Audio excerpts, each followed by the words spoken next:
Assalamualaikum warahmatullahi wabarakatuh, dear participants.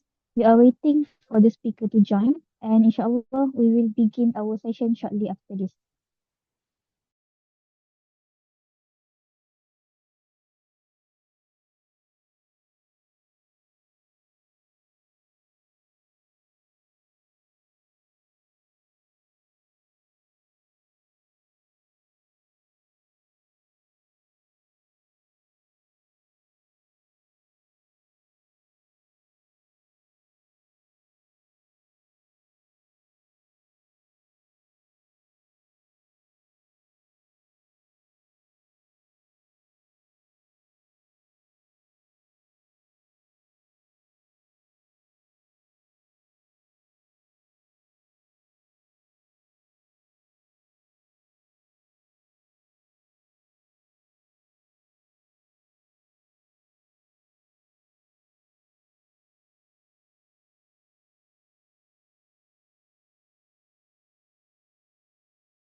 Hello, Assalamu alaikum wa rahmatullahi wa barakatuh.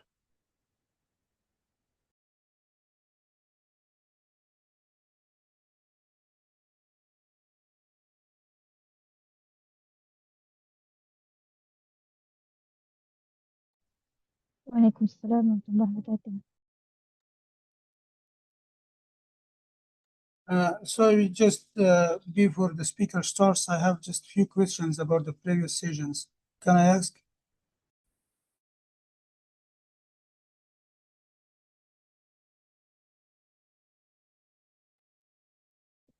Sorry, Brother, can you repeat?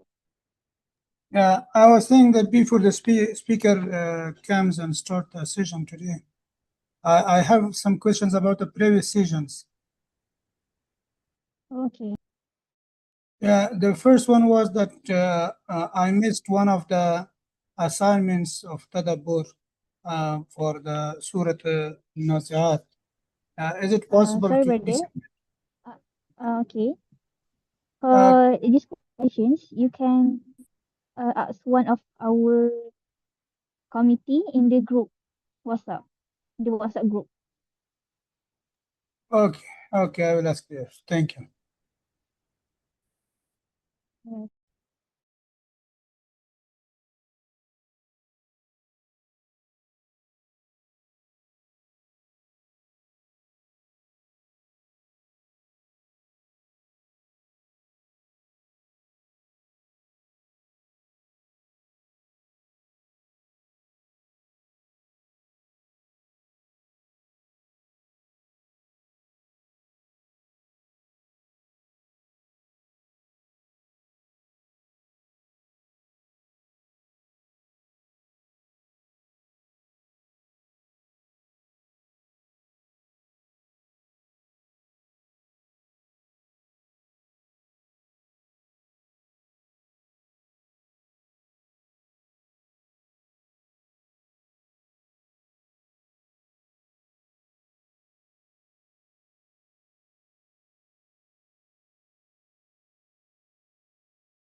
Bismillahirrahmanirrahim. Assalamualaikum warahmatullahi wabarakatuh. Alhamdulillahi rabbil alamin. Wassalatu wassalamu ala ashrafil anbiya wal mursalin wa ala alihi wa sahbihi ajma'in. All praise is due to Allah subhanahu wa ta'ala, the most gracious and the most merciful, for granting us the opportunity to gather in this blessed program, dedicated for seeking knowledge, reflecting upon ourselves, and purifying our hearts. May peace and blessings be upon our beloved Prophet Muhammad sallallahu alaihi wasallam, his family, his companions, and all those who follow his guidance until the day of judgment. A very warm welcome to our distinguished speaker and respected participants that are joining us from across the globe. Welcome to the fourth sessions of the International Quranic Leadership Program IQ Lead 2026, entitled Ego Detox, Confronting Kibr and Ujub in Leadership. This program is jointly organized under the International Quranic Leadership Program IQ Lead and the Hufaz Leadership Program with the generous support of Nama Foundation. On behalf of the organizing committee, it is my great pleasure to welcome each and every one of you to today's session. Your presence reflects our shared commitment to develop Muslim leaders who are guided by the timeless values of the Qur'an and Sunnah. My name is Nur Aisha Akila bint Ahmad Nizam, and a member of Hufaz Leadership Program, and it is my pleasure to serve as your moderator for today's session. Before we begin, let us take a moment to renew and purify our niyyah, seeking beneficial knowledge solely for the sake of Allah subhanahu wa ta'ala, with the hope that what we learn today will bring us closer to Him and benefit us both in this world and the hereafter. To see Allah's blessing upon this gathering, let us begin by listening to the beautiful recitation of the Quran by Brother Muhammad Ishaq, a member of Hufaz Leadership Program, who will recite Surah Luqman verses 16 to 19. فليتفضل مشكورا. Okay, Bismillah. Can everyone hear my voice? Yes, brother, we can. Okay.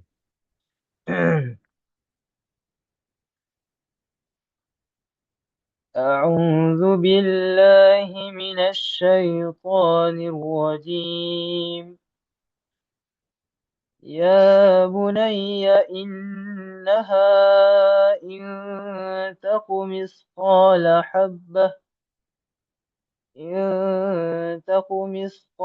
حبة من خردل فتكون في صخرة أو في السماوات أو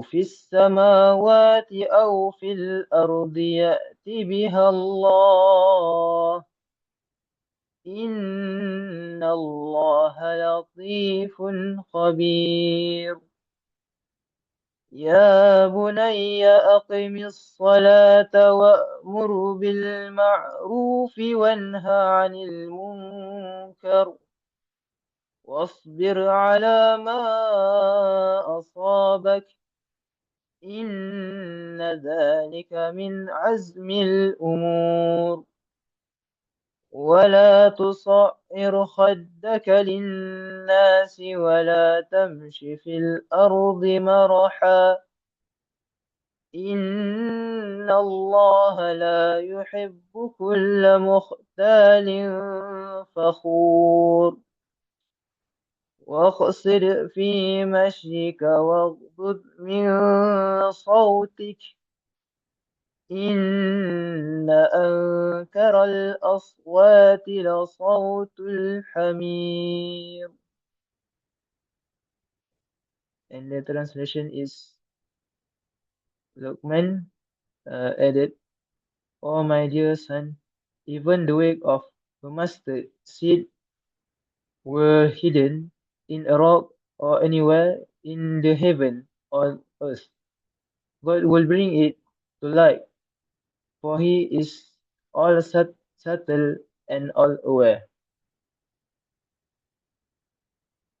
Keep up the prayer, my son. Command what is right, forbid what is wrong, bear anything that happens to you steadfastly. These, these are things to be aspired to. Do not turn your nose up to people, nor walk about the place arrogantly, for God does not love arrogant or boastful people. Go at a moderate pace and lower your voice, for the ugliest of all voice is the braying of asses.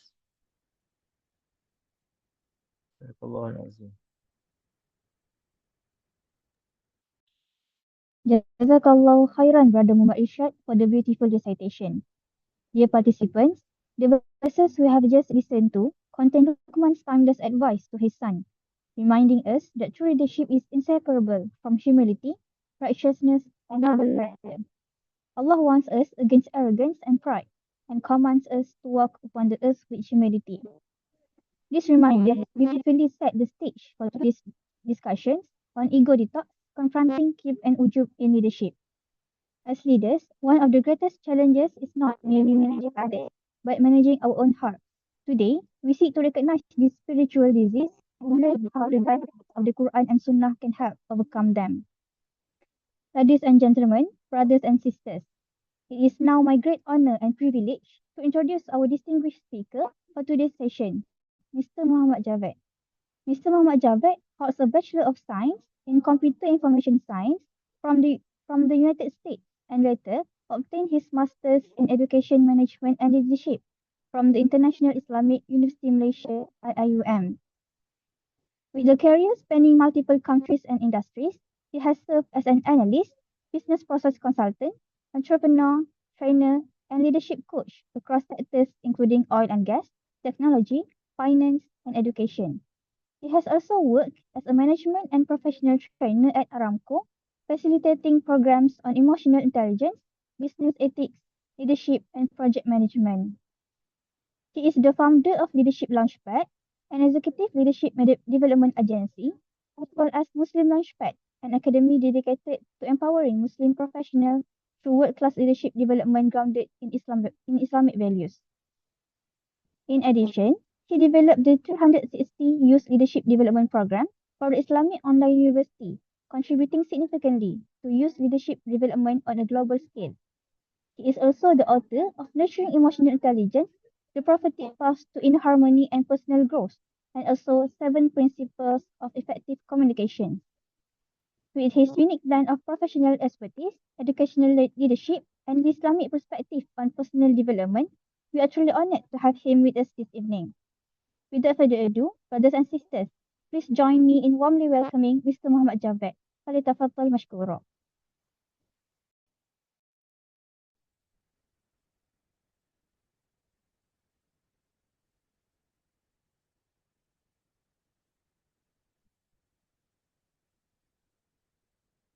Assalamu alaikum wa rahmatullahi wa barakatuh. Is my voice okay? Can you hear me? Walaikum assalam wa rahmatullah. Yes, it's وعليكم السلام ورحمة الله. MashaAllah, barakallah fikum. Thank you everybody for joining us here in today's session on confronting Kibr and Ujub, the two silent killers of leadership. So alhamdulillah, I commend you all for joining the first leadership program. It's a mashallah very good initiative, and I appreciate you having me here and the warm welcome.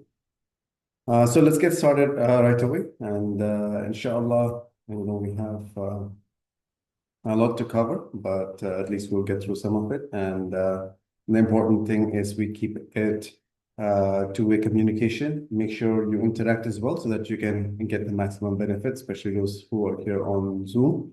As we're going along, we can always engage with the chat box. And if you have any questions, I don't know how the usual process is. We'll have some time for Q&A in the end.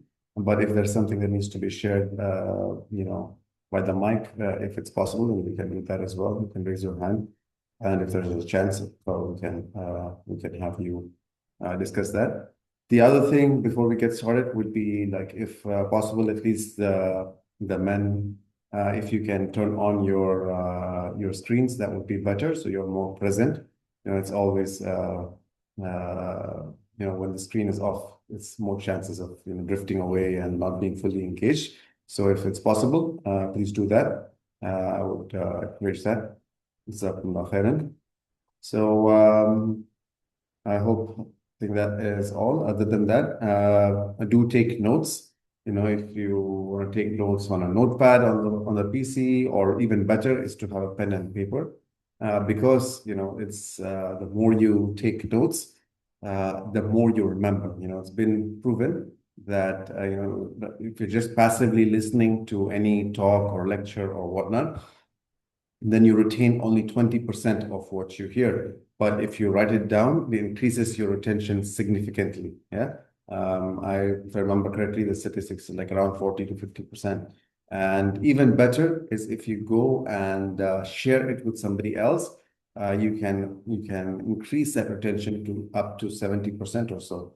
So yeah, do take notes and then go ahead and share it with others. And sharing just does not mean like copy pasting on WhatsApp group and things like that, but really like processing the information, making it in your own words, and then sharing it with somebody, some key points with your family, with your friends, and things like that. So that can significantly not just be sadaqah, as in sharing knowledge, but also on top of that, it helps you really retain better.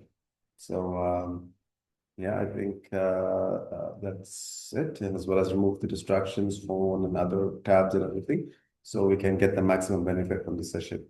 Sounds like a plan? Deal? Ready to get started then? Okay, yes. Fantastic. All right. So today's purpose is to explore how arrogance and vanity shows its ugly face in leaders slowly and steadily, and how it can take over and override and hijack them, right? And then lead to evil consequences, not that just in their own lives, but also impacting those around them, because they are in a critical position of leadership. And what are some practical strategies that we can inculcate for purifying our heart, a tazkiyatun nufus, so that we are free from these diseases of the heart, yeah? And we can be effective as individuals, as leaders, because every one of us is a leader, right? Everybody is a shepherd. You know, we are in charge of something. We are in charge of families. We're in charge of the house. We're in charge of the societies. We're in charge in our jobs and other areas. So we all have one responsibility or another. So I think we already covered about myself. So these are just some of my publications that was mentioned earlier that you can find online or in the Qur'an bookstore. Today's key learning outcomes is first, we will define what is arrogance and vanity, al-Kibr and Ujub from Islamic sources. And we will try to understand what is the difference between the two. You know, are they the same? What is the difference? And secondly, we'll also try to recognize the signs of these diseases in leadership behavior. And third, we will look at some historical examples as well of leaders who fell into this trap, and even some contemporary examples that we can share. And lastly, we'll also look at some case study with respect to that. And we'll also look at what are some strategies that we can learn to purify ourselves to avoid these traps, and how we can develop humility as a leadership virtue, you know, which is the fundamentals of Islamic ethos derived leadership. Okay. So before we get to the topic, you know, we have to do some refresher on the importance of qalb, the heart in Islam. Yeah. Who can tell me what is the qalb mean? The word qalb in Arabic, you know, why is it used to describe the heart? You can raise your hands, or you can in the chat box. There's no right or wrong answer. You can guess.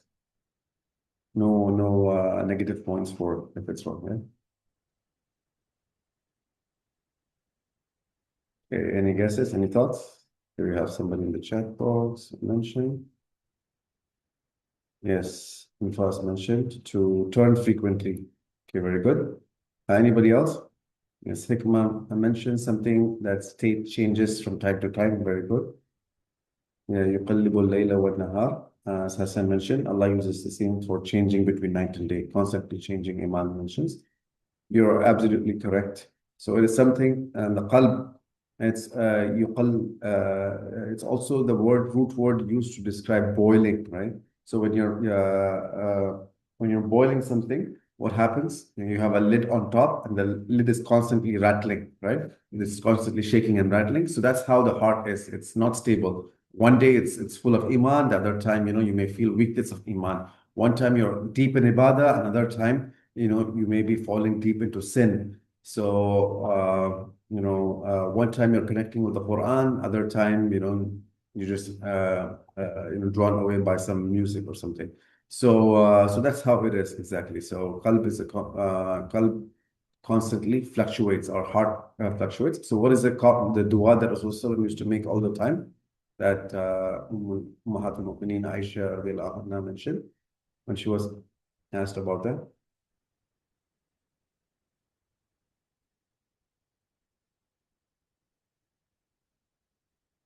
It's related to the qalb, right? Ya muqallibul qulub wal absar, thabbit qulubana ala dinik. O changer of hearts, O turner of hearts, you know, orient our hearts, turn our hearts towards the deen. So that was the most frequently recited dua of Rasulullah subhanallah. So that shows the importance of this organ in Islam. And also, in addition to what Muhammad also mentioned, indeed in the body there's a piece of flesh. If it is sound, then the whole body is sound. Yeah. So think of it like the CPU of the computer, right? The system. So it is the main control unit. So if it's sound, then everything else will be, subhanallah, will be on track. So far, so good. So similarly, the corruption of the heart leads to sinful behavior in speech, action, as well as intention. Okay. So corruption of heart can lead to sinful behavior. And there is one ayat in the Quran that talks about that talks about the impact of sins on the heart. I think it's a very popular ayah. If somebody can share that with me. It's in Juz Amma.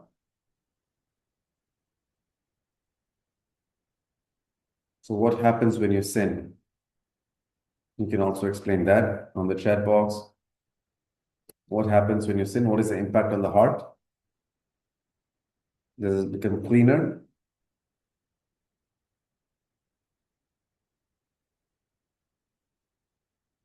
Come on. The more we are quick, the rapid fire, yeah. So we don't have to stop too much.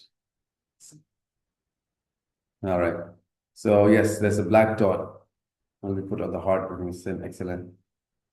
And what's the ayah that talks about it? Anybody know?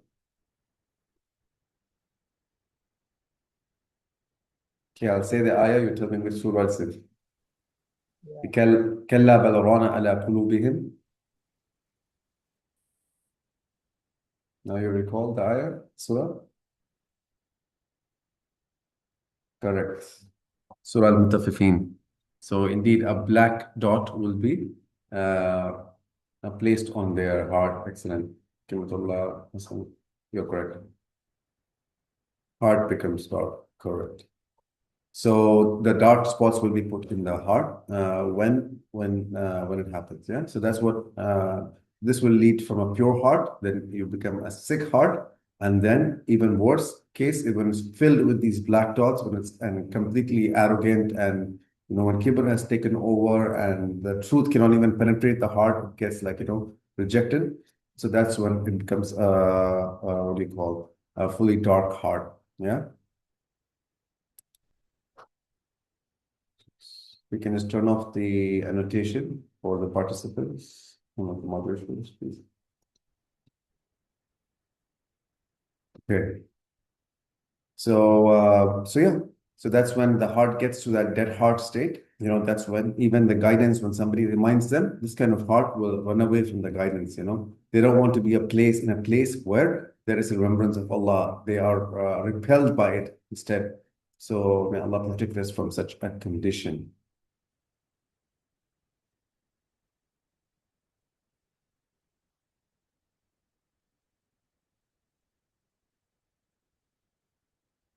So just like if there is a heart attack, how much we'd be worried, our family members will be so worried, and they'll take us to the hospital, no matter how much it costs to get the checkup done and do tests and everything. We're spending all that money and time to get it checked out, right?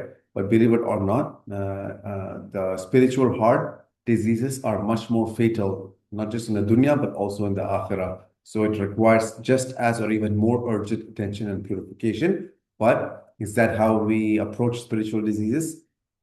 Sadly not, right? So that's the reality, though, that it has that much more critical, more than even a physical heart attack. So the impact of heart disease on leadership. So let's take a look at some of that. So spiritual diseases like arrogance and vanity damages leadership integrity, right? We will look at practical examples soon. So they're very hidden, but extremely destructive. So it leads to even rejecting the truth and injustice in decision making. And arrogance, when we act arrogantly, even our followers, they become resentful and they start accumulating this kind of resentment in their hearts, and they may become passive towards accepting our leadership, and they may oppose us in ways maybe silently, not in front, but eventually you will lose them, right? You will lose them to be two followers. So maybe if you're in front of them, they might do what you say, what you ask them to do, but the second you're out of the scene, they're not really committed, right? So we don't want that kind of team members. We want to inspire, people who are committed, people who are bought into the vision, and they are with us through thick and thin. When we have that kind of team, like the Sahabas were there for the Prophet ﷺ, and even later to our Khulafa, then we can have amazing results, right?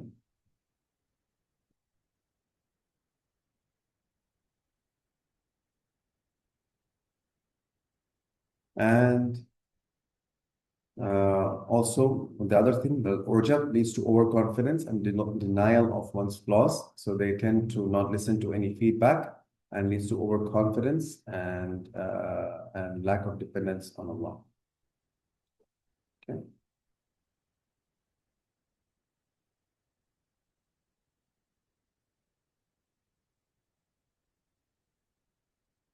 Okay. So let me ask you a quick question before we move on. Let's say if I don't know if there are any engineers here, but even you don't have to be an engineer, you can just make a guess. How long does it typically take to construct, let's say, a 20-story building? It's a normal sized building. How long do you think it would take to construct that building? Okay, maybe 2 years, says Hassan. Any other guesses? Couple more guesses? Okay, 10 to 20 years is a mark. 70s in China, I think they're very fast there, right? In terms of construction and manufacturing. All right, so that's it. At the end of the day, it takes some time, right? If you include all the planning, the architecture, the blueprint, then sourcing all the materials and all of that, it can definitely take at least a year, a couple of years, or even more, right? Depending on the complexity and so forth. Now, if you were to destroy that building, how long would it take? Let's say you just want to demolish the building, you hired the demolishers and you want to demolish the building, how long would it take to demolish the building? A short time, yes, 2 hours perhaps, maybe 1 week with all the planning and preparation and everything. And let's say if it's an earthquake and it gets destroyed, it might be even faster, right? Can happen within seconds or a minute. Whole building can collapse, subhanAllah.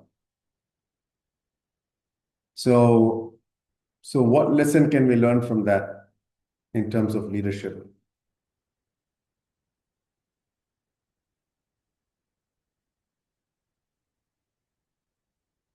Especially the first point that we're talking about, right? The leadership integrity. So what lesson can we learn from that example?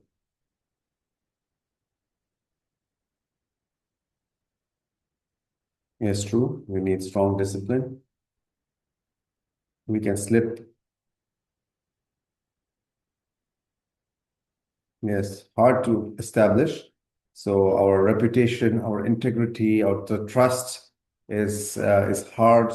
Even like a pure heart is very hard to build, hard to establish, but it can be destroyed very, very quickly, right? It can crumble within a short period of time if we're not careful, if we let things go, if we take things too easy, we're not careful. So that's what we need to work really hard to preserve that heart so that we don't slip and we don't fall into these unethical behaviors and a loss of integrity and righteousness. Okay, good. Thank you. All right, let's move on. Now let's go into the definition of al-Kibr now. So we have finished the introduction to the heart. So now let's look at Kibr. So Kibr is defined as rejecting the truth and looking down on others, So this is the Islamic definition of Kibr from Sahih Muslim. And there are two forms of Kibr. So one is the rejection of Allah's guidance and truth. So who is mentioned in the Quran who did this kind of rejection? The rejection of Allah's guidance and truth. A few examples from our Islamic history in the Quran. Iblis, yes, he was the first one. And then Fir'aun, he rejected the truth when Musa came to him. Absolutely. Who else? Qarun.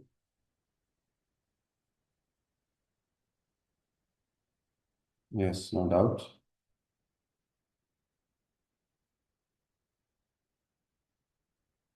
And from the Seerah, some examples from the Seerah, who rejected the guidance and truth. Definitely, Abu Jahl is Abu Lahab, Abu Jahl, those are the biggest examples of that. Thank you. Jazakumullah khairan. And Nimrud also, yes. Walid ibn Mughira. Yes, and some of them, of course, many of them, they recognize the truth as well, right? They recognize that this was from Allah subhanahu wa ta'ala, this is the haqq, but their kibr prevented them from accepting. Yeah, very true. And what about the other example, the other side of the coin of kibr, which is looking down on other people, belittling other people, feeling that you're superior? Any examples of that?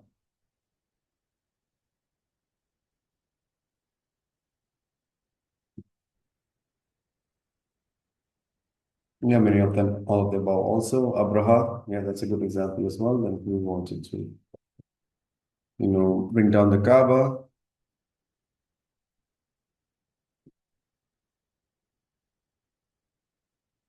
Yes.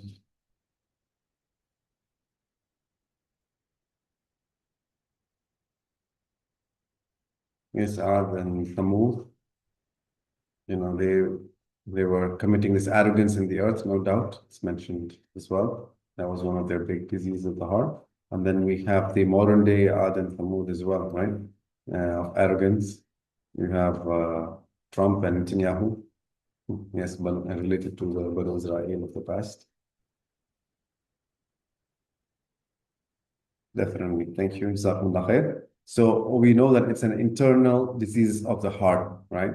So when acted upon, so kibr is like a disease inside the heart. And the action, when it's manifested, when people are acting out, then it becomes takabbur. So it becomes manifest arrogance. Yes, Lohar, thank you for that. Jalut as well, another example. And Allah belittles them sooner or later, right? So because Allah subhanahu wa ta'ala said that only He is al-kibriya, right? Allah subhanahu wa ta'ala is the only one who deserves to have pride, and everybody else, it's not suited for them. That His cloak is pride. So then if anybody has a mustard seed of arrogance or kibr, then it will prevent them from entering Jannah, subhanAllah. So may Allah protect our hearts from this big disease. And we also read the ayat today, our brother, on Surah Al-Luqman, and also Surah Al-Isra also talks about this kibr.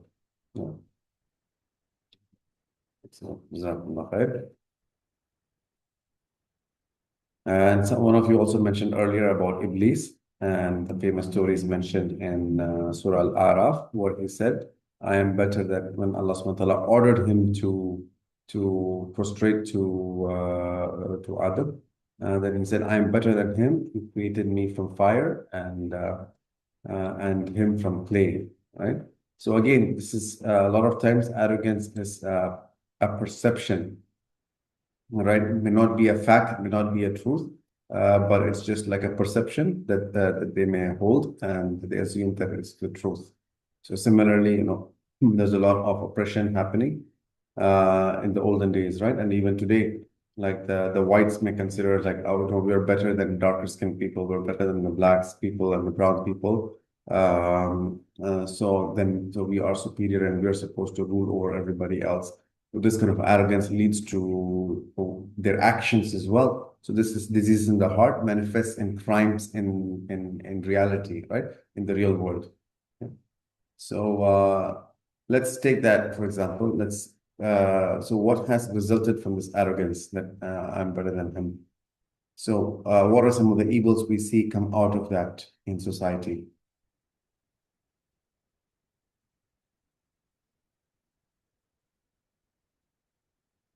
Can mention in the chat box. What are some evils from this attitude of arrogance, especially considering we're better than other people, like as a qawm, as a nation, when they have this opinion, or as an individual? Yes, transgression towards others' rights, absolutely. And can you have some example of that?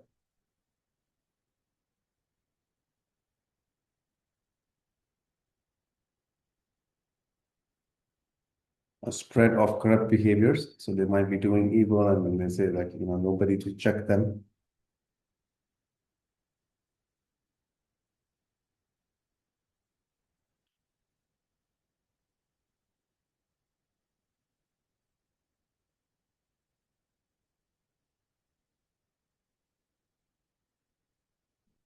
one of the common things that was used by these kind of what do you call arrogant attitude by certain civilizations, by certain nations, is that they say that we are the only civilized people, right? So we have to conquer these barbaric people, and then we have to civilize them. Subhanallah. So that is also coming from arrogance, right? So they don't appreciate the diversity, that not everybody is like them. They think that theirs is the only right way, and everybody else has to be brought according to their own way. So this was kind of the driving factor behind colonialism, as we saw in the early days, when they would go. One was, of course, for slave trade and everything. So and even the lands. So they would take over these lands, for example, in North America and Australia and other places, right? So the natives of those places, they would communicate that they were just like people who are jahil, people who are barbaric and things like that. So they would demonize them. They would call them like animals and things like that, and they would take over their land, take over their property, and then said we're bringing culture, and so there's a lot of oppression you can see as a result of this kind of attitude. Yeah, and similarly we can see in the slave trade. They would go and capture these people as slaves from Africa and even like from India and other places. They would bring them to other countries to work on for no salary, and so just so that they felt that they are able to do that, and they would steal the wealth from those countries and bring it to their lands. So a lot of oppression we have seen because of this kind of attitude of arrogance as well. And let's see some of the comments here. Yes, so Fatiha mentioned society will stop learning and understanding others, and they will only accept their own opinion. Very true. And corrupt behaviors will spread. So when there's arrogance, when they don't listen to anybody else, people sharing their feedback, then this leads to transgression towards others people's rights and spread of corruption, no doubt. So that's why Amar bin Ma'ruf and Nahi anil Munkar is critical for the Islamic society, for the Muslim society, to prevent these diseases from becoming manifest in society.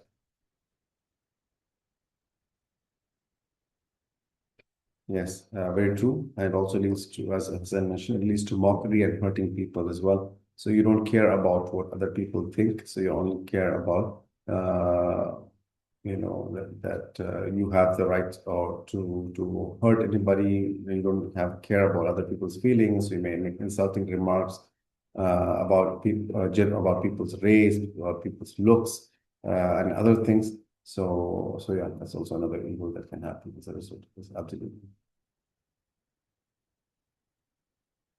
Yeah, injustice, and when they feel that there's nobody to check them or nobody to hold them accountable, that they have the powers or they become arrogant, so then they will spread immoral things and injustice will spread as well, no doubt.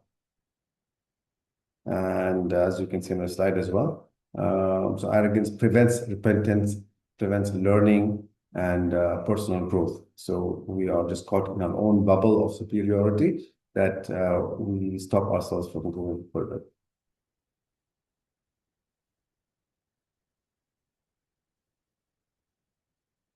Okay, sure.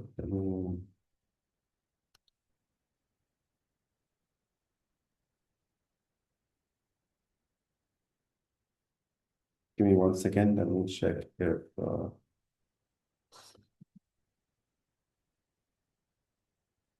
mic is connected.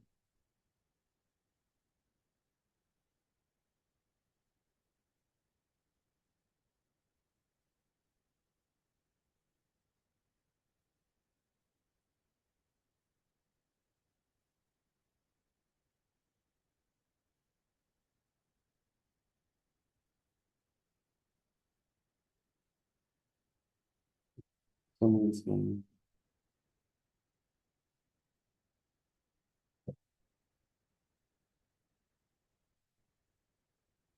just give me 1 second.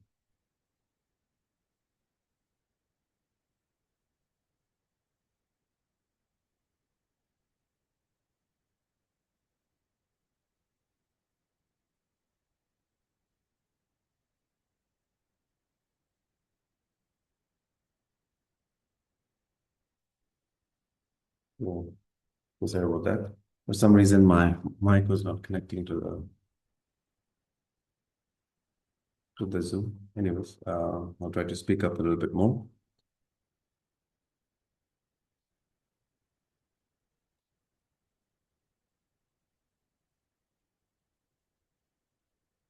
Can you see the screen? Yes. Okay. Let's just do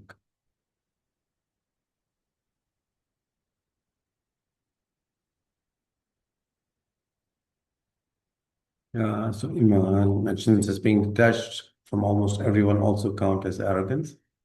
It depends. It depends on the reason why somebody is doing that, right? Is it because of the intention? Is it because of depression? Or is it because they feel that they don't need anybody? So it really, we can't just make a generalization. But typically, it might be some other reason, yeah. All right. So now we will do a quick modern day case study on Kibr, and we'll look at one of the largest economical and reputational failures of recent times, and extract some lessons on why that happened and what did Kibr or Ujub have to do with that situation.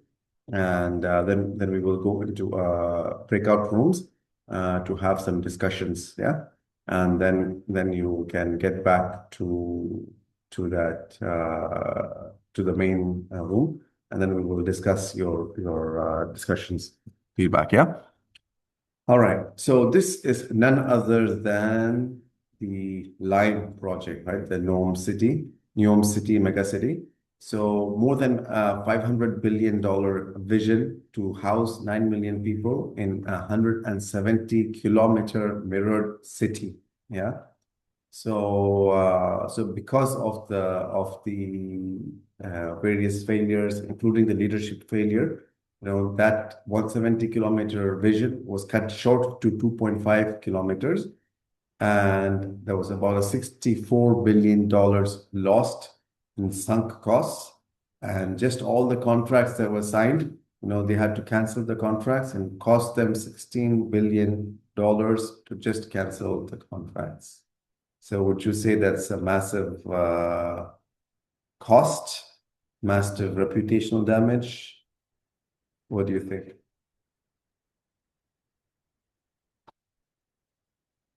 And if for those who might be familiar with this, have been following the news on this one, why do you think that this happened? Or what were some of the key reasons why this ambitious project led to this kind of a severe devastation, this kind of a big loss kind of state? Any thoughts?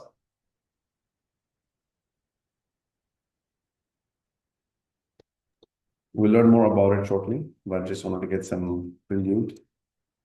If you had, I'm sure all of you had heard of this, or many of you have heard of this in the news probably, or about this project at least. Yes, non-believers were in leading roles, but that doesn't mean that it could fail just because they were non-believers leading the company, right?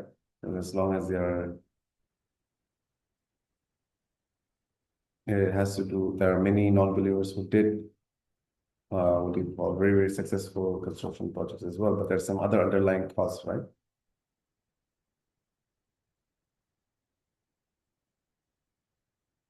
Okay, so let's look at some more facts of what happened in the leadership, right? So there were, yes, the main leader, the CEO, he was a Saudi, but he was, of course, fortunately, the disease of Kibr was overtaken by it, and then he would say like, I drive my employees like slaves, and I will celebrate when they drop dead when they're working and things like that. So even some of the senior leaders, as was mentioned, some of them were like, one of them was like a Hollywood or a Fox News media executive, an Australian, and he would make like all kinds of racist remarks, like, white people are more superior or the top of the pecking order. And he would, like, berate some women and berate some, like, people who are darker skinned. And then there was an incident when there were 3 workers who were died. So they called a meeting on Sunday night. And then he was furious, why are you calling a meeting because of some 3 morons? It was there, like, these brown people, they're stupid. So that's why they made those mistakes. So it's not, we don't have to waste our time to deal with those. So this was the kind of kibr that you can see. Not yet. You will be added automatically after this. Once I introduce the breakout questions, then you can do the discussion. So then there was another, Italian as well, who was committed some crimes in his country. He was wanted for some misappropriation of funds and other things in Spain. But still, they were familiar with it, but still they did not take action, even though his character was bad, right? And then he got into some problems as well. So all of these, so it was a magnet for kind of bad leadership, bad people exhibiting, diseases of the heart. Because there was like a hub for that, subhanAllah. So this kind of toxic environment kind of spread. And more so, anybody who opposed their policies, they would be fired or they would be given a lot of problem. So they didn't want to hear any criticism, right? So if anybody complained that, this budget is too much or the timeline is too difficult, or who would raise challenges to that this is unrealistic and things like that, so they would be taken care of, subhanAllah. So there was no option for, like, so because of this, arrogance, so there was no free speech. There was no, what do you call, kind of a conducive environment to challenge, to question, to thrive, to have a positive working environment, right? So because of all of these factors, basically, you can see that led to the massive failure. Yeah. So now what we will do is, so and then we talked about the consequence, 64 billion in sunk costs, massive layoffs, more than 1,000 jobs lost. Of course, international recruitment frozen. Then the funding from investors also stopped seriously. There's a big reputational damage, not just even for the company, but for the entire country, right? So this arrogance of leadership turned a nation-building dream into an embarrassing multi-billion-dollar retreat. Okay. So now what we will do is we will discuss 4 questions. So each room will talk about 1 question. Yeah. So room 1 and room 5 will take the first question, the yes man culture. So the junior staff who raised red flags were fired. And so in your experience, what is the single most effective mechanism a leader can use to make sure that any bad news travels up the leadership quickly rather than being buried? So a lot of times what happens is there's some bad news or there is some challenge, people don't want to raise it to their leaders because they fear that they will get angry and they will, they will be in the receiving end. They'll be getting shouted at and they'll be like, in the consequence if they bring the bad news to the leaders, right? So what can be done? So what could be done instead? How can the leader ensure that proper culture is in place, that bad news does not get buried, but it travels up and people are aware of it and the leaders are aware of it. So room 1 and room 5 can discuss this question. So if you want, you can take a snapshot, you can take a screenshot of this so you remember the questions. So breakout room 2 and breakout room 6 can discuss the second question, arrogance or ambition. So the leaders justified their bad behavior by saying we are building the future, and critics are small-minded. So where is the ethical line between bold visionary leadership and arrogant overreach? Okay. Breakout room number 3 and breakout room number 7, can discuss question number 3.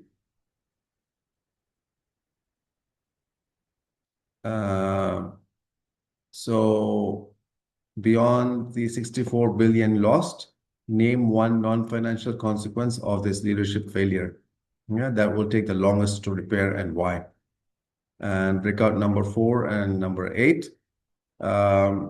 So the what is the medicine? If you can implement one policy tomorrow to prevent this kind of arrogant leadership in any organization or in your organization, what would it be?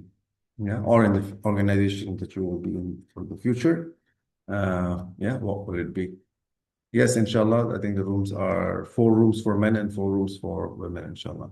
So with that said, we can go ahead and the admin can break you guys into your respective rooms. And if it's possible to kind of paste the questions in their rooms as well, and then, or if one of you, Dear participants, for this discussion session, we have prepared several breakout rooms and you may choose any room based on your gender.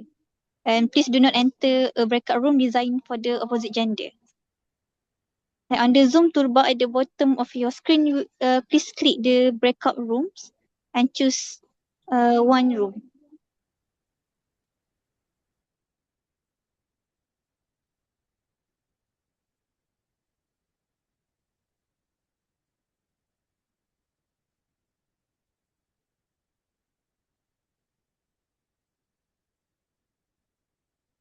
give them 10 minutes.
To all participants, you need to find a breakout rooms button on your screen.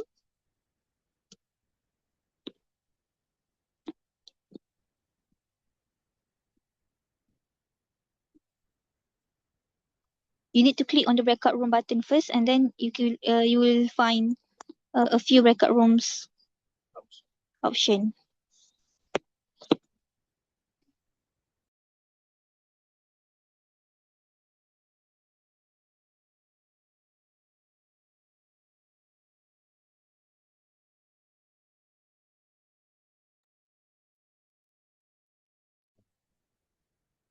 You can see the more button if you don't see it on the main panel. You click on more, then you'll see the breakout rooms.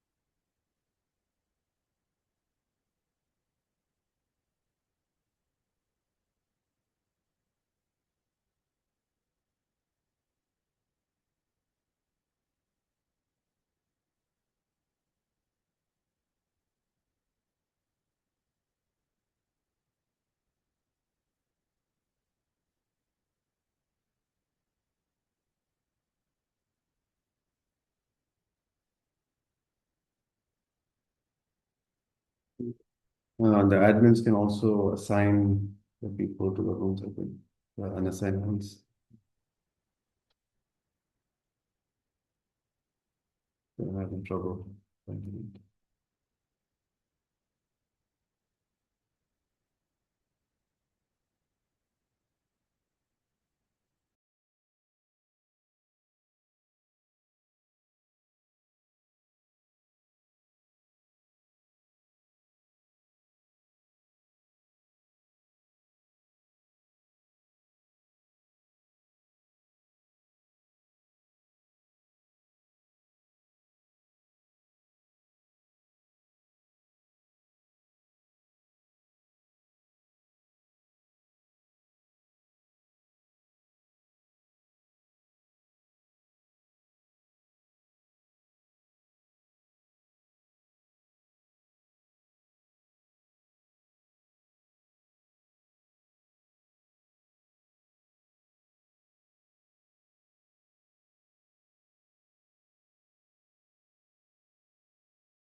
To all participants, can you write your gender on the chat and our committee will assign you to a room.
Assalamualaikum, dear all participants. You may enter the breakout room that have been assigned to you. I repeat, to all the participants here in the main room, you may enter the breakout room that has been assigned to each and every single one of you. Thank you.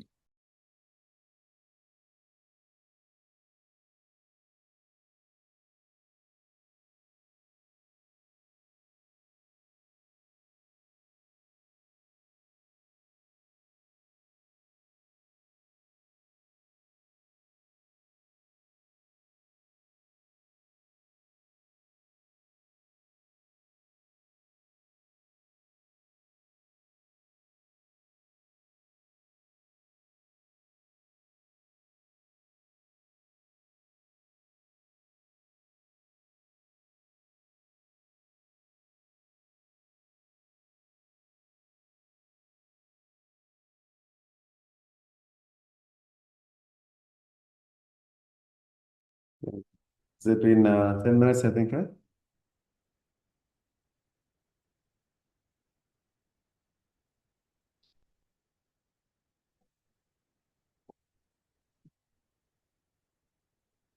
Oh, bring back the participants.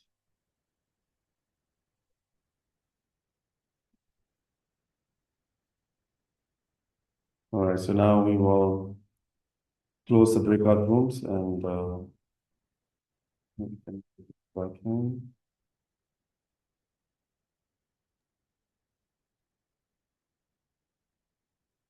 In 60 seconds or so, everybody will go back in, inshallah.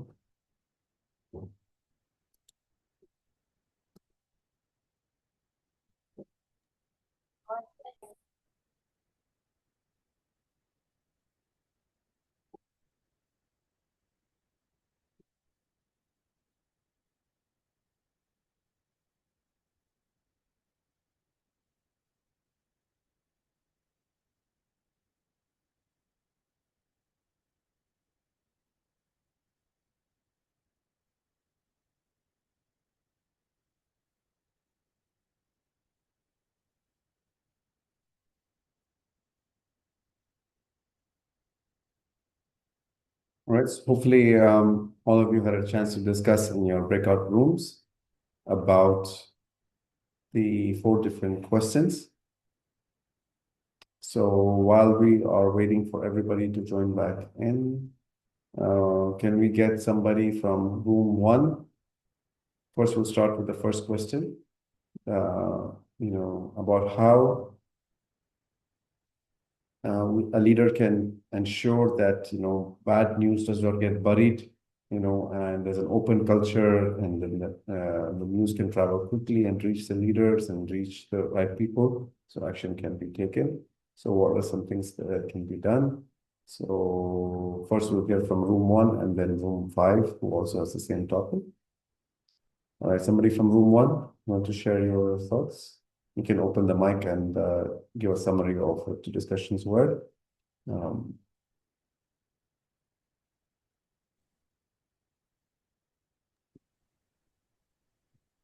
Ya, Assalamualaikum warahmatullahi wabarakatuh. My name is Waalaikumsalam. Muhammad Irfan from Breakout Room 1. So based on the question, what is the single most effective mechanism as a leader can use to ensure bad news travels up the chain quickly rather than being buried? Okay, so we have discussed a lot of effective mechanism. So one of the effective, we believe that as a leader, we need to create a safe environment for workers to report or give feedback or report problems to the to the leaders, because we can see that the problem from this context is where the junior staff, the staff afraid of their leaders. So as a leader, we need to create a safe environment, encourage open communication, and also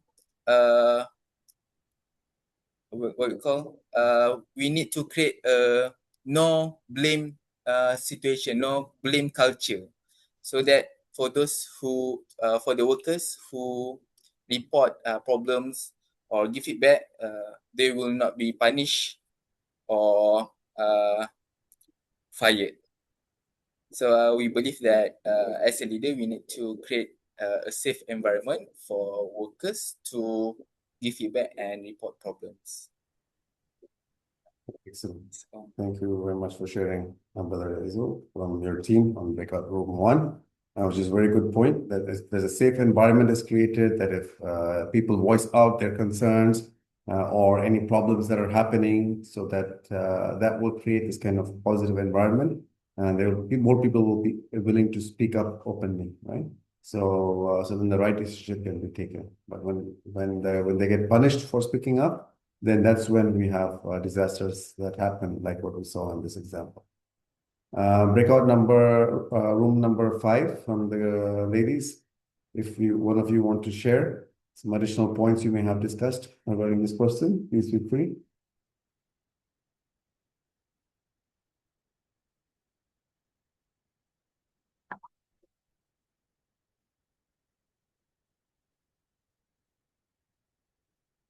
There anybody from breakout room 5 who was there?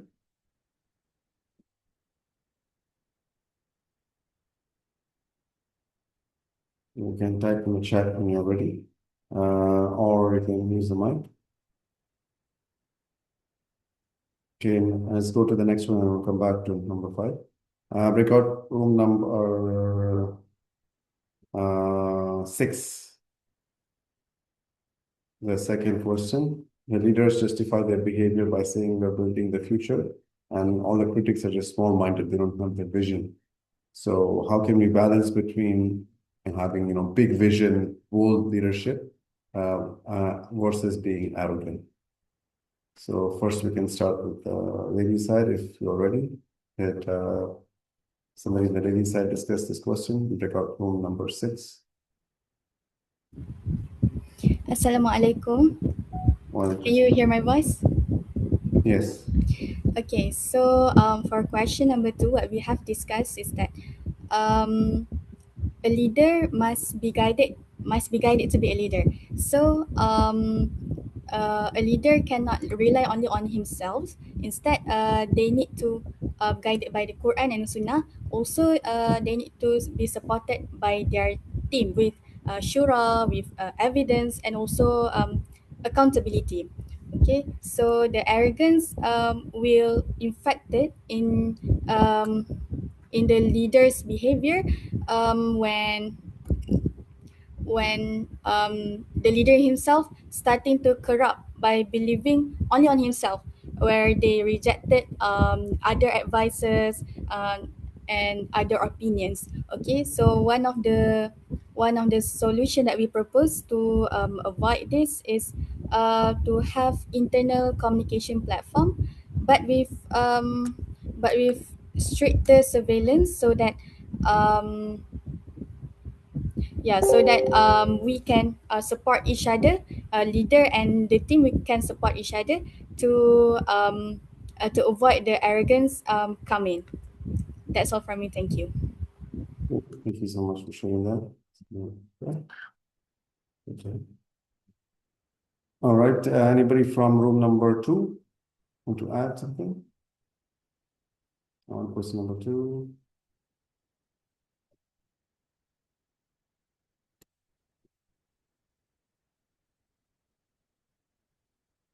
Okay. Anybody else who's ready? We can start question 3 or question 4.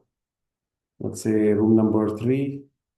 Is anybody from the men's side who will discuss this one? A hidden cost. What are some of the non-financial consequences, or the big price tag of $64 billion lost? What are some of the non-financial consequences of this? Either the men's side or the lady side, whoever discuss this question. Let's hear from you.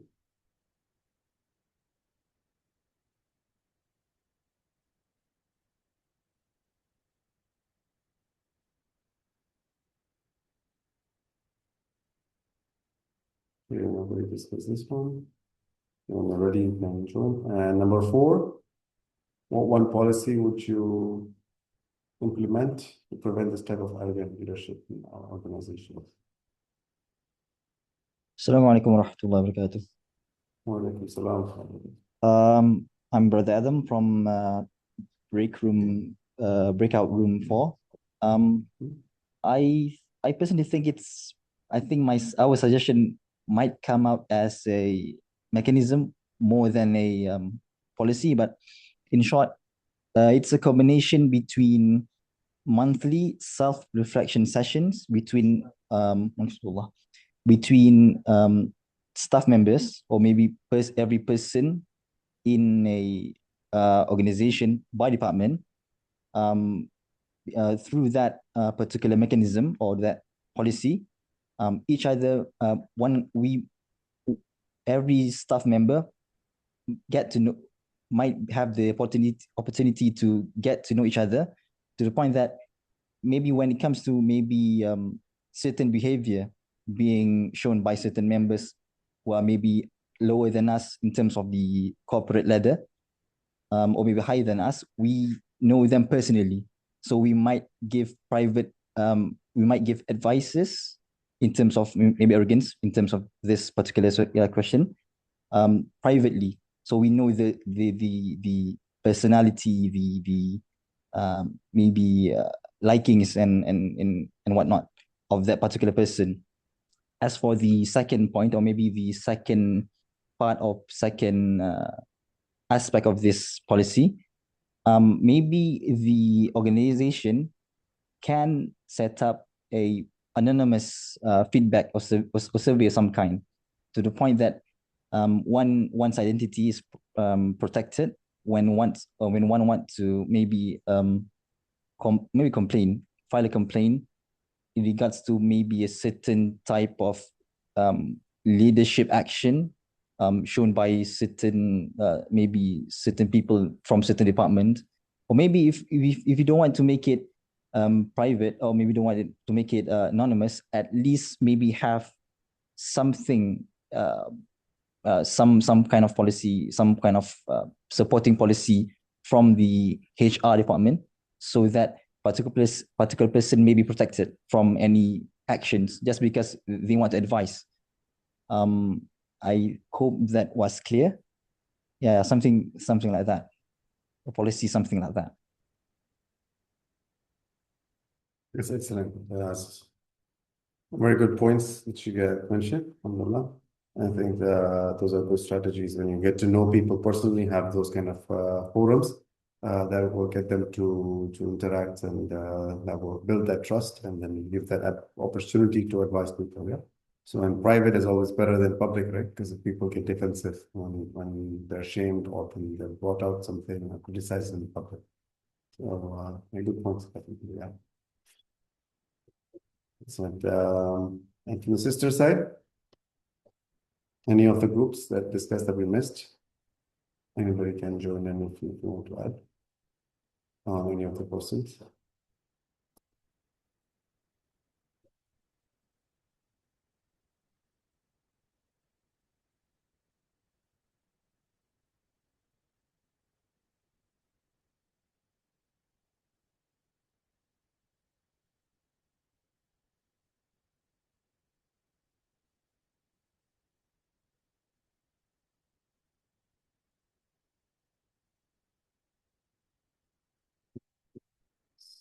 This group 6, this is no mention.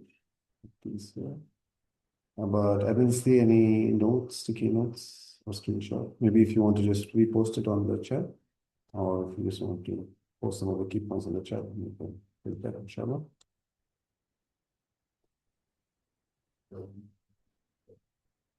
All right, great. So generally, we heard a few themes come from, and others can also join in. If anybody wants to join in, you can unmute and add, or you can also type into the chat box if anything is missed that we did not cover, what you have discussed. So feel free to add as we are wrapping up.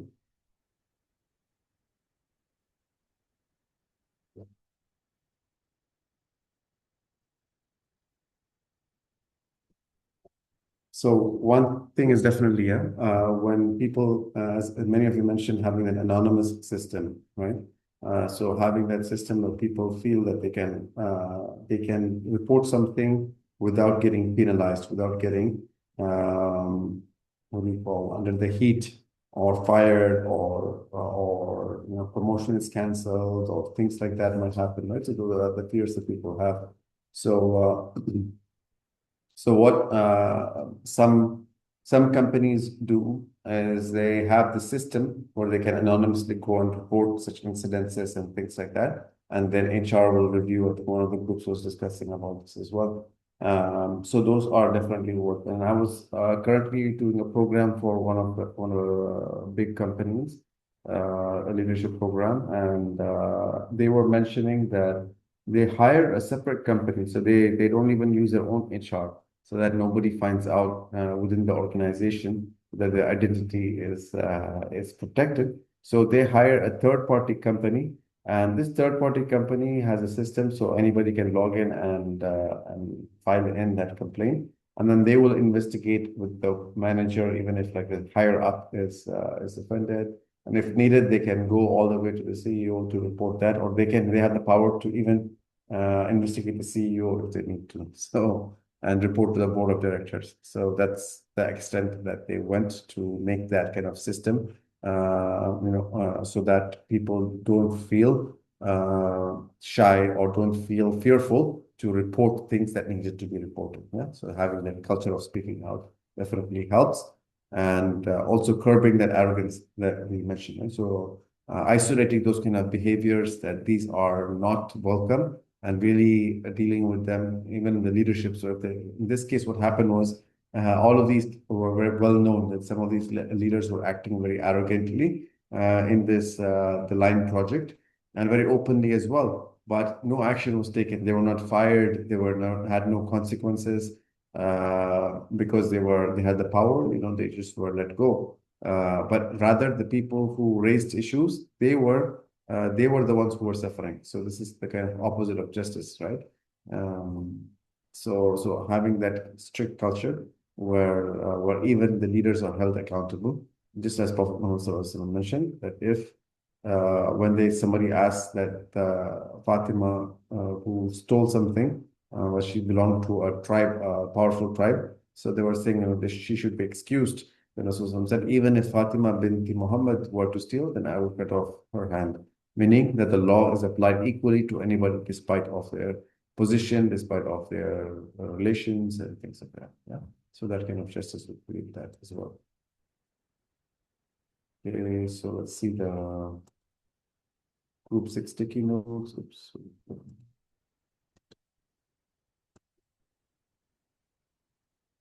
So the hidden costs is the non-financial costs. So let's see what they said. Is talent drain. Very good. Absolutely.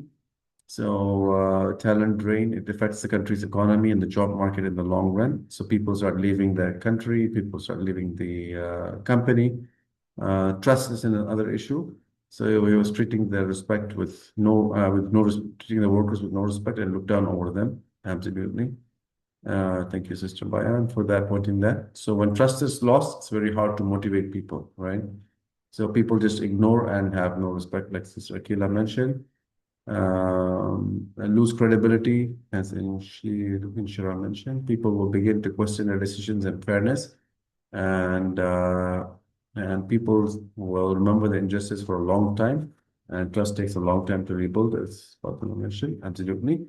The employee morale will also be very low, so the staff may become less motivated and less committed, reducing productivity and making it difficult to rebuild a positive workplace culture. Very right on. An employee low morale is very, very negative for the organization as a whole, right? And Sister Abdul also made an important point that it causes damage to the organizational culture.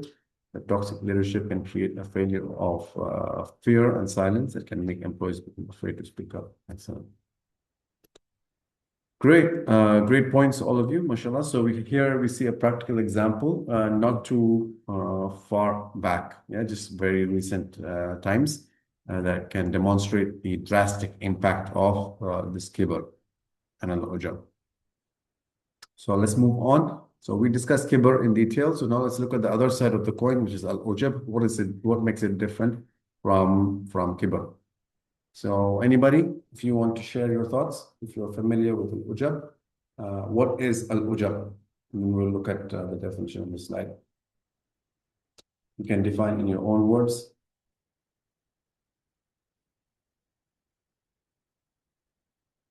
Anybody want to give it a shot? What is Al-Ujub or vanity? Without asking ChatGPT or any of its cousins.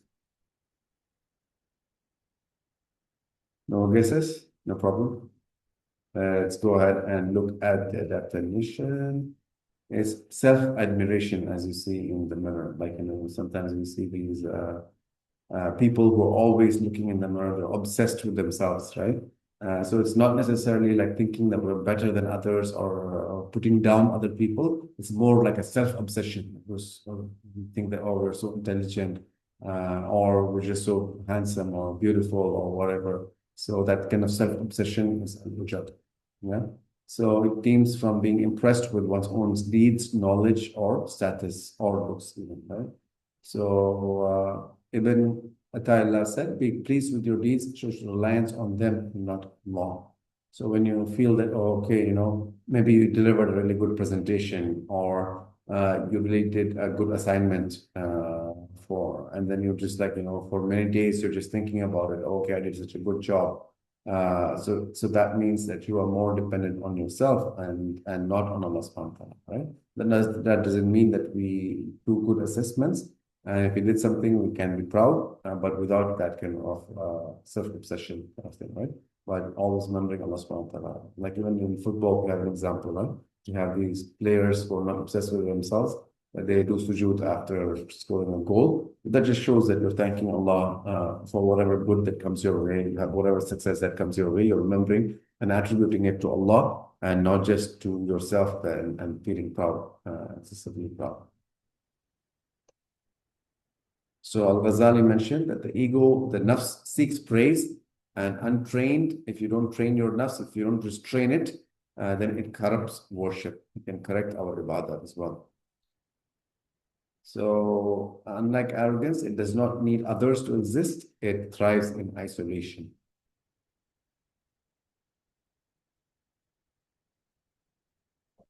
Okay, so let me move closer. Hopefully you can hear me better now.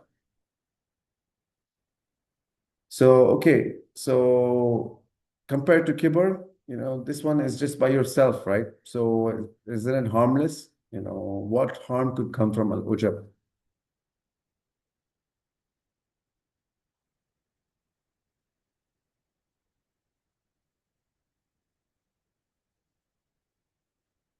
Can you hear me okay now? All right. So let's see, what harm can come from Ujub?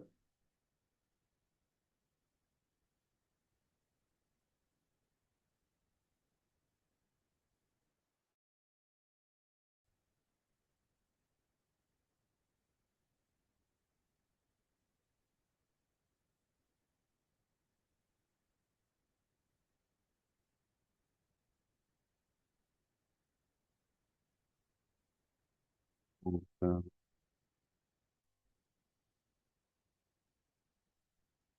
All right, let's see what are some of the harms that can come from Al-Ujub.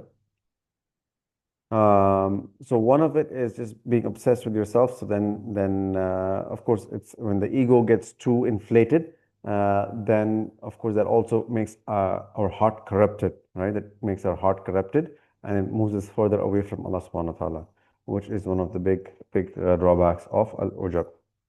So let's look at historical example as well. Can you give me some example of from the Quran or historically, somebody who was so obsessed with himself or herself?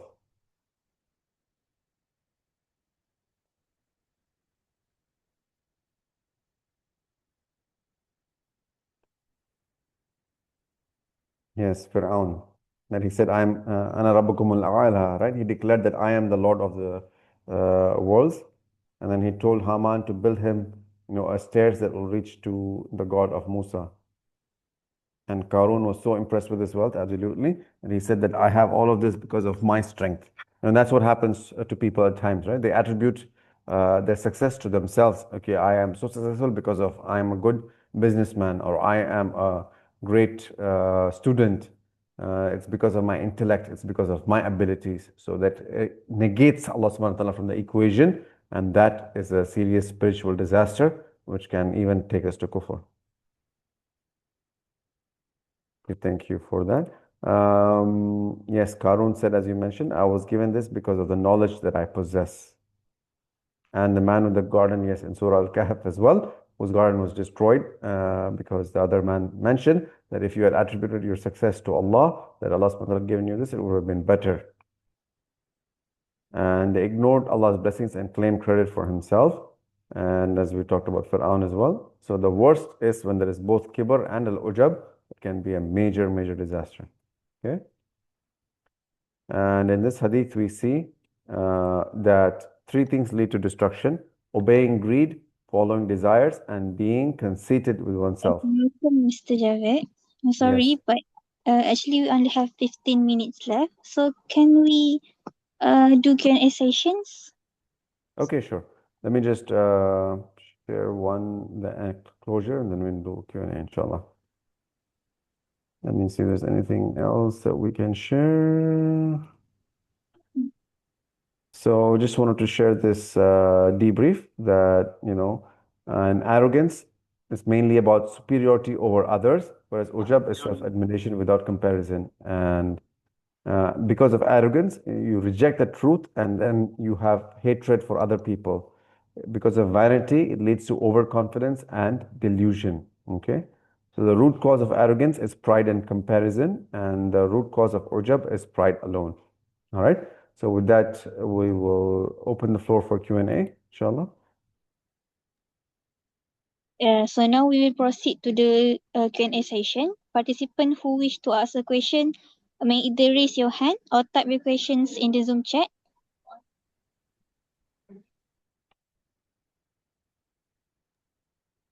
Assalamualaikum. Wa alaikum Mr. salam. Javed. Yes. Jazakallah khairan katsira for the very insightful talk. And I have one question. Sure. In leadership, how can a leader maintain healthy confidence while avoiding the trap of spiritually destructive arrogance in their daily tasks?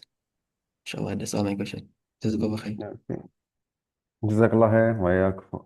It's a good question. So how can we balance between having confidence in what we do from a day-to-day as a leader, as an individual, and letting arrogance creep in? And I think the secret to that is to attribute your success to Allah subhanahu wa ta'ala, right?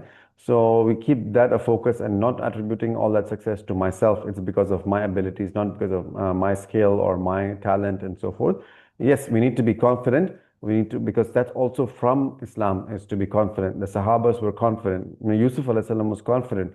He said, make me in charge of the finances, because he felt he was capable, he was able to handle that responsibility. So he put that forward because he felt that others were not there capable to handle it that time. So it's not out of arrogance. And similarly, Rasulullah mentioned that I am the best of mankind, and I'm not saying that out of kibr, because it was a fact. So to have that balance, to be self-confident, to think that you are able to handle this, to have like high goals, high ambitions. So the Sahabas went on to conquer the east and the west, all the way to Azerbaijan, to all of these countries in Europe and other places, or towards Europe. So they were able to do that because of that confidence that Islam gave them. But at the same time, they were not arrogant. They did not attribute it to themselves, and they did not consider themselves better than other people, right? So they had this kind of humbleness, and they were humble yet confident. So hopefully that addresses that question. Jazakallah khair. Just a question in the chat. Yes. From Omar Qasim, which is more common in leadership, Kibr or Ujub? Yeah, I think in leadership specifically, we tend to see more of kibr, right? Because of their position and power. They will have this kind of arrogance that they're better than other people and they'll put other people down. So yeah, a lot of times you can see kibr. But ujub is also not something that's uncommon. We do see that ujub as well, like the examples that we talked about. And sometimes we see both, like in Qarun and Fir'aun examples and so forth. There is kibr, that arrogance better than other people, and also a self-obsession with oneself. So yeah. Then you have another question from Amanullah. Oh no, that was okay. Noor says, is it true that a good leader, team leader, is also a good follower, team member? They can be. They can be. But we need both, right? We need good followers and we need good team members. Not everybody can be a leader, and not every and good and there also needs to be good followers and team members. Yeah.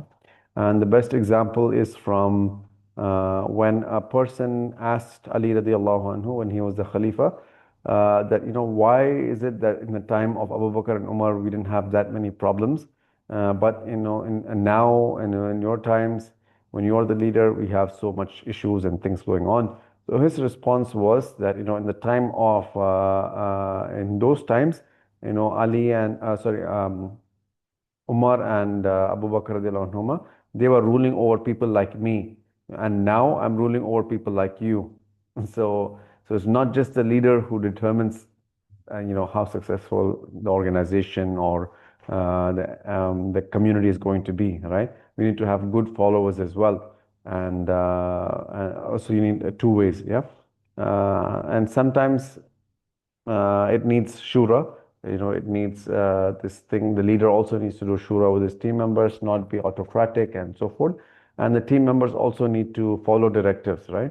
And follow the leader. And because one of the things that makes good community is when the leader is followed, right? Because atiullah wa rasulahu wa ulul amri minkum. So follow Allah and His Messenger and those in authority over you. So that is something that in everything that we see, even in Salah, the Imam is being followed. Even the husband and the wife, a successful marriage is when the wife obeys the husband, right?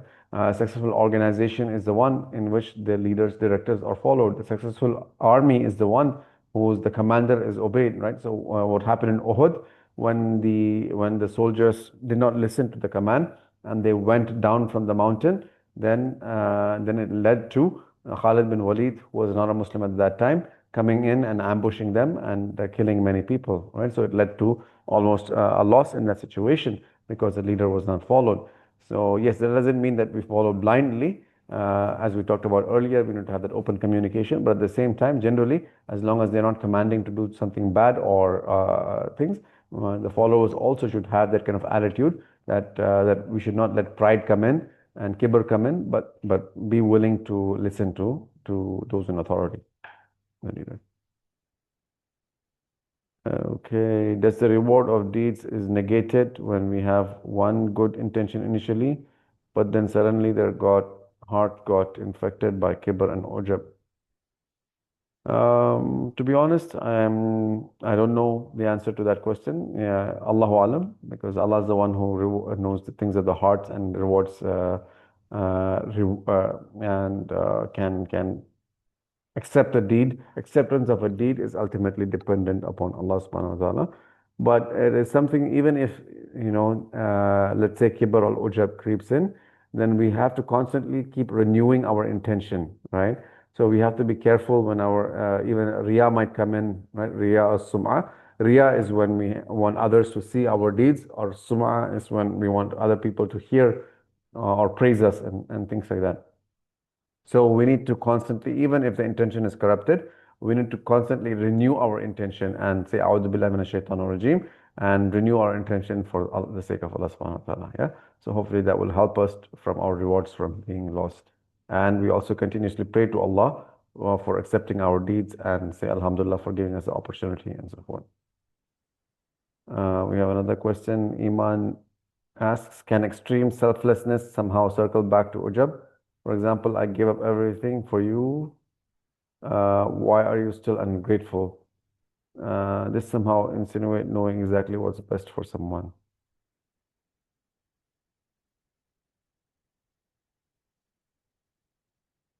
Okay, in a way, it's more of expectation. Like when you do something, when you feel you have sacrificed, when a person feels that they have sacrificed something for somebody, right? For example, a spouse for a spouse, or a mother or a father for a child.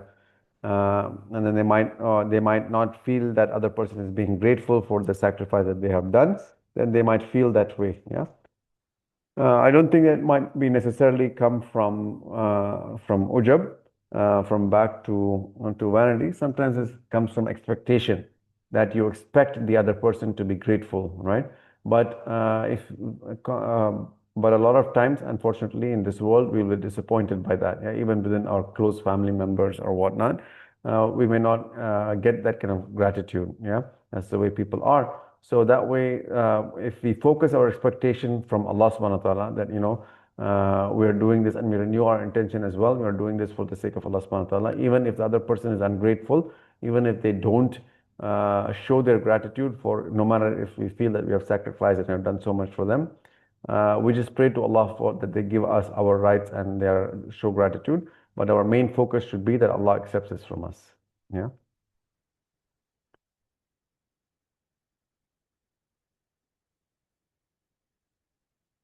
So then we have another question from Anfas. In corporate, it's all about performance. Being a successful leader is to turn a loss-making, bankrupt organization into a performing one. Will it be related to any of these two features? You mean Ujub and Kibr? I think not all the time, not always, but it is always being one short-sighted, right?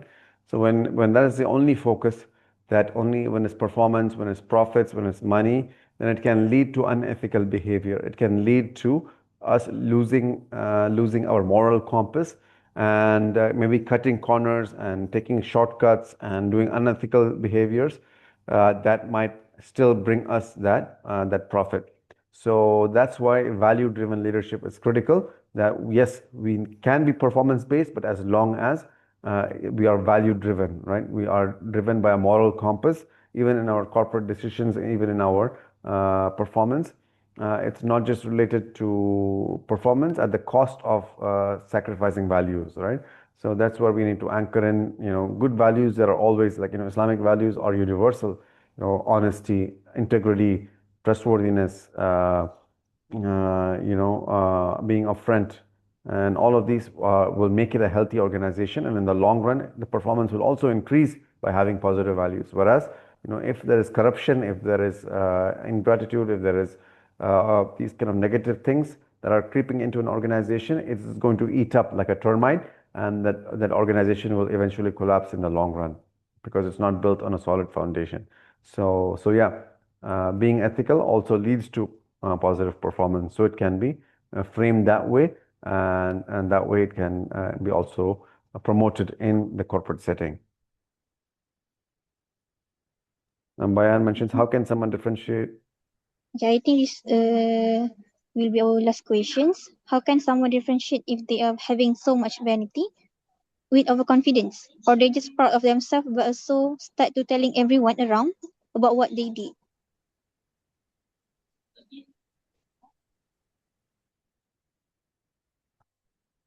Yeah, that's true. I think those are the differentiation is, are they confidence comes from a source of being able to take risks, being able to do things confidently, not having fear of trying new things, not having fear of performing certain tasks or responsibilities, right? So that is where confidence is. If somebody asks you to do something, even if it's challenging, you're ready to take on the task. So that's where self-confidence is. You're not like, okay, somebody asks you to give a presentation, maybe you may have some anxiety, how am I going to speak in front of all of these people? But still, you are confident that you will be able to do it, and you go forward and do it. Yeah. So that is where confidence comes in, that you're able to take on these responsibilities, challenges, despite having fear, you're able to move forward, and you are confident in your abilities that you will be able to perform these things, these tasks, these challenging tasks, your job, your academic responsibilities, with positive results. So that, and then you are confident and you have your trust in Allah that Allah will help you to accomplish this. So that is all coming towards a positive thing. So this is positive confidence, yeah. Ujab and overconfidence is when, like, you become too arrogant, and then sorry, you just full of praise for yourself, right? You just, like, filled with self admiration that you look, you're the most beautiful person in the world, and then there's nobody else who can compare with you, that you're the world's most best presenter. And there is no comparison, so, and then you're just obsessed with yourself, right? So that's where it comes in, that there is no connection with Allah subhanahu wa ta'ala, that you're not thanking Allah subhanahu wa ta'ala, you're not asking, you're not humble, and you're just, like, announcing to everybody else, as you mentioned in the example. So that's where ujab can, and that's how we can differentiate between confidence and good confidence and overconfidence, and ujab. Okay, so hopefully that's clear, inshallah. Alhamdulillah. Jazakallahu khairan to Mr. Javed for your insight, wisdom, and sharing with us today. May Allah reward you abundantly with the best reward in this world and the hereafter. And on behalf of the organizing committee, we would like to sincerely apologize for any inconvenience during this session. As we come to the end of today's program, we would like to invite everyone to remain online for our group photography session. And we kindly request all participants to switch on your cameras.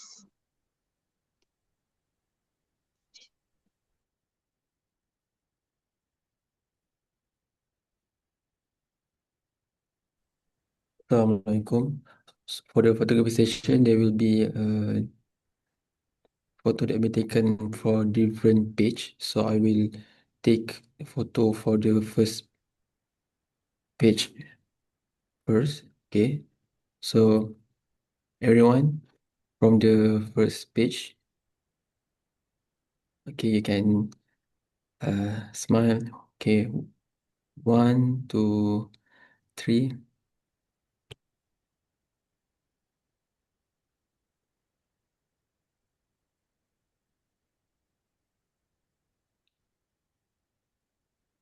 Okay, next is from the second page. Okay, everyone in the second page, you can smile. 1, 2, 3.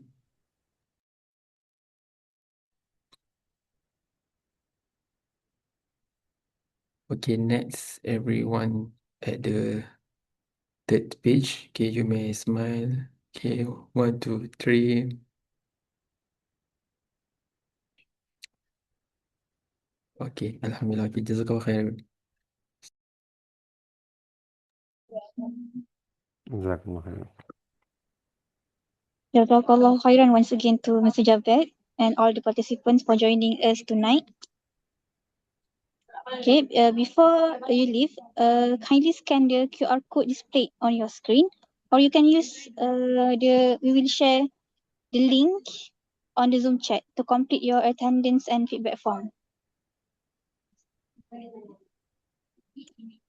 Okay, assalamu alaikum. And let's conclude our program today by reciting Tasbih Kafarah followed by Surah Al-Asr.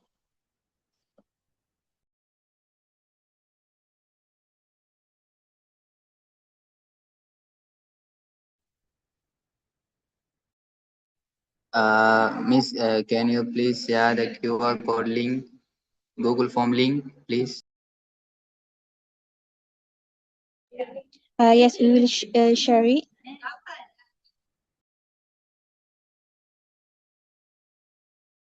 Yes.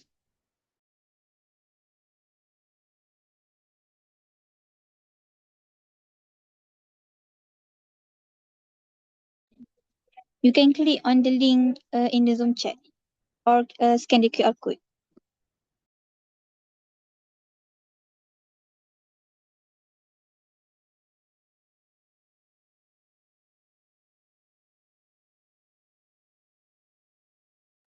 Thank you, Miss.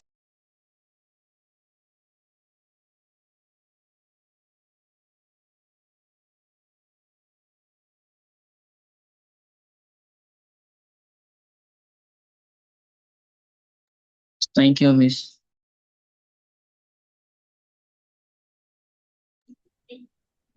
You're welcome.